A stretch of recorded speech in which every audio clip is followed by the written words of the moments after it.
কি মনে করছেন কোনো 5 স্টার রেস্টুরেন্টের দামি ডেজার্ট? কিন্তু আমি যদি বলি দেখতে এত আকর্ষণীয় ও দামি ডেজার্ট অল্প খরচে ও অল্প সময়ে ঘরেই তৈরি করে নিতে পারবেন। সফট তিরামিসু ডেজার্ট তো অনেক খেয়েছেন, তাই আজকে আপনাদের জন্য নিয়ে এলাম ক্রিস্পি তিরামিসু রোলসের রেসিপি, যেটা বাহির থেকে মুচমুচে আর ভিতর থেকে একদম ক্রিমি। ক্রিম চিজ ছাড়াই হাতের কাছে থাকা মাত্র কয়েকটি উপকরণে আজকে আপনাদেরকে এই অসম্ভব মজার তিরামিসু রোলস তৈরি করে দেখাবো। By the way, I am chef Ishika, welcome to iFood channel.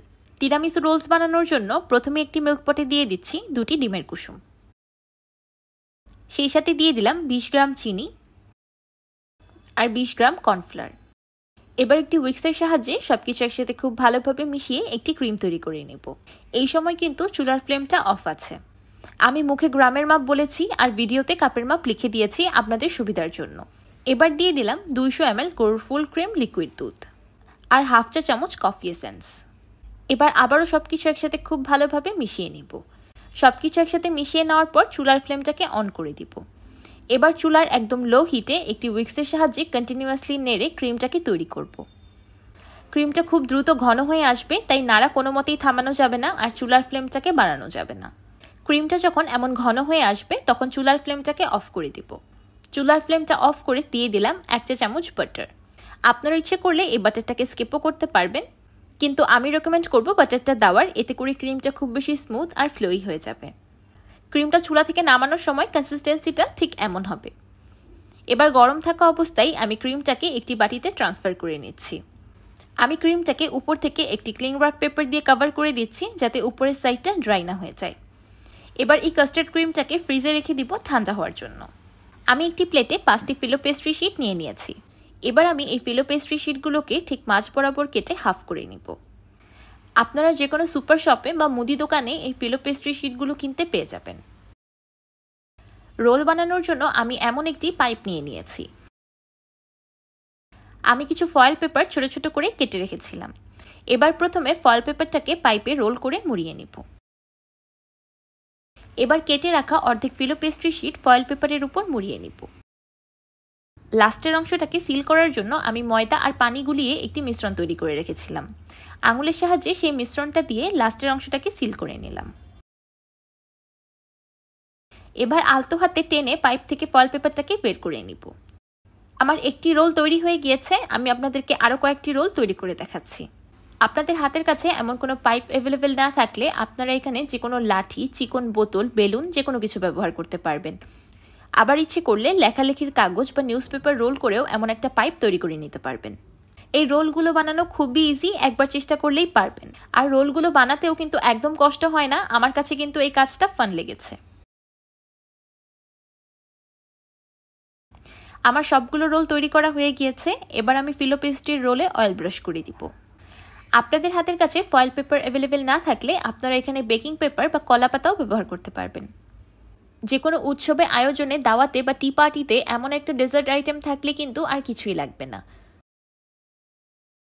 আমি আজকে এই রোলগুলোকে ফ্রাই করার জন্য এয়ার ফ্রায়ারের ব্যবহার করব। আপনারা ইচ্ছে করলে ডুবো তেলে ডিপ ফ্রাই করে নিতে পারবেন, কোনো অসুবিধা নেই। আবার ইচ্ছে করলে ওভেনে দিয়ে বেকও করে নিতে পারবেন। আমি রোলগুলোকে এয়ার ফ্রায়ারের 180 ডিগ্রি সেলসিয়াসে 10 মিনিট বেক করে নিব। বাজারের কিনা এই রেডিমেড ফিলো পেস্ট্রি শিটগুলো দিয়ে সমুচা বা স্প্রিং রোলসও বানানো হয়, তাই আপনারা মনে করবেন না যে আমি এয়ার ফ্রায়ারে করেছি বলে আপনাদেরও এয়ার ফ্রায়ারেই করতে হবে, ডিপ ফ্রাই করলে হবে না। আপনারা অনায়াসে এগুলোকে ডিপ ফ্রাই করে নিতে পারবেন, একদম পারফেক্ট হবে, কোনো সমস্যা হবে না। 10 মিনিট পর রোলগুলো পারফেক্টলি ফ্রাইড। দেখতেই পাচ্ছেন তেল ছাড়া এয়ার ফ্রায়ারে কত সুন্দর আর ক্রিস্পিভাবে ফ্রাই হয়ে গিয়েছে। কালারটাও কিন্তু দারুণ এসেছে। এবার আমি রোলগুলোর ভিতর থেকে ফয়েল পেপারটাকে রিমুভ করে দিচ্ছি। সফট অ্যান্ড ক্রিমি তিরামিসু তো অনেক খেয়েছেন, এবার হয়ে যাক crispy and creamy tiramisu rolls. এদিকে আমার আগে থেকে তৈরি করে রাখা কাস্টার্ড ক্রিমটা খুব ভালোভাবে ঠান্ডা হয়ে গিয়েছে। এবার একটি হ্যান্ড বিটারের সাহায্যে ক্রিমটাকে বিট করে আবারও আগের মতো স্মুথ অ্যান্ড ক্রিমি করে নিব। আপনারা ইচ্ছে করলে এখানে হ্যান্ড উইক্সের ব্যবহার করতে পারবেন, হ্যান্ড উইক্স দিয়েও কাজটা করা যাবে। ক্রিমটা দেখতে অলরেডি কতটা বেশি লোভনীয় লাগছে, তাই না? আমার পার্সোনালি এই কাস্টার্ড ক্রিমটা খুবই বেশি পছন্দ। এই কাস্টার্ড ক্রিমটা যে কোনো খাবারের টেস্টকে আরও 10 গুণ বাড়িয়ে দেয়। এবার একটি বাটিতে দিয়ে দিলাম হাফ কাপ হুইপিং ক্রিম আর 1 টেবিল চামচ মধু বা হানি। এবার একটি বিটারের সাহায্যে ক্রিমটাকে খুব ভালোভাবে হুইপ করে নিব। আপনারা ইচ্ছে করলে এখানে হানির পরিবর্তে চিনি বা কনডেন্স মিল্কও ব্যবহার করতে পারবেন, কোনো অসুবিধা নেই। ক্রিমটা যখন এমন হুইপ হয়ে যাবে তখন অ্যাড করে দিব আগে থেকে তৈরি করে রাখা কাস্টার্ড ক্রিম। এবার দুটি ক্রিম একসাথে বিট করে খুব ভালোভাবে মিক্স করে নিব। যেহেতু কাস্টার্ড ক্রিমটা অলরেডি খুব বেশি ঘন অ্যান্ড স্টিফ, তাই হুইপিং ক্রিমটাকে বেশি স্টিফ বিট করার প্রয়োজন নেই, কারণ যখন দুটি ক্রিম একসাথে খুব ভালোভাবে মিশে যাবে তখন একটা পারফেক্ট কনসিস্টেন্সির ক্রিম তৈরি হয়ে যাবে। যেহেতু আমি আজকের এই ডেজার্টটা তৈরিতে চিনির পরিমাণ খুবই কম ব্যবহার করেছি, তাই এটা ছোট থেকে বয়স্ক সবাই খেতে পারবে। এবার আমি ক্রিমটাকে একটি পাইপিং ব্যাগে ফিল করে নিলাম। আপনাদের হাতের কাছে পাইপিং ব্যাগ অ্যাভেলেবেল না থাকলে আপনারা এখানে ক্লিন পলিথিন ব্যাগও ব্যবহার করতে পারবেন। আমার তিরামিসু রোলের জন্য সুপার ডেলিশিয়াস ক্রিম রেডি। এবার এটাকে সাইডে রেখে দিব। এবার একটি গ্লাসে দিয়ে দিলাম হাফ কাপ উষ্ণ গরম পানি আর 2 চা চামচ কফি। এবার পানি আর কফিটাকে খুব ভালোভাবে মিশিয়ে নিয়ে তৈরি করে নিব একটা কফি সলিউশন। এবার এই কফি মিক্সচারে আগে থেকে তৈরি করে রাখা তিরামিসু রোলগুলোকে ডিপ করে নিব।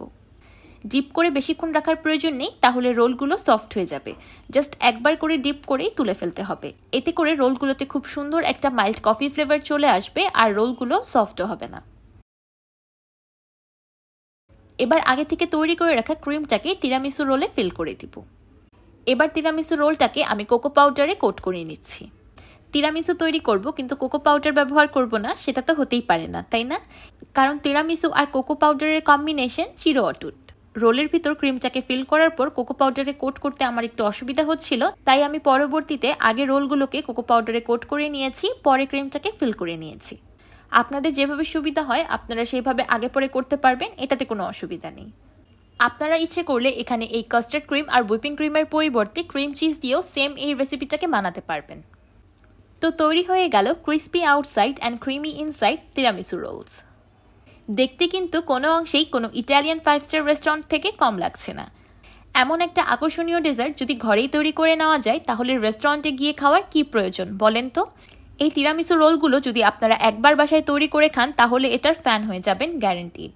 যাকেই বানিয়ে খাওয়াবেন আপনার প্রশংসা করবে আর আপনার কাছে অবশ্যই রেসিপি চাইবে। এবার আমি উপর থেকে কিছু cocoa powder and powder sugar দিয়ে ডাস্ট করে দিচ্ছি। আরেকটি মজার বিষয় হলো এই তিরামিসু রোলসগুলো দীর্ঘ সময় পর্যন্ত মুচমুচেই থাকবে। ক্রিম ফিল করার পরও একদমই সগি হয়ে যাবে না। আপনি এই ডেজার্টটার এক বাইট খাওয়ার পর আপনার নিজের হাত আর মুখ কন্ট্রোলই করতে পারবেন না, খেতেই থাকবেন, এতটাই বেশি মজাদার।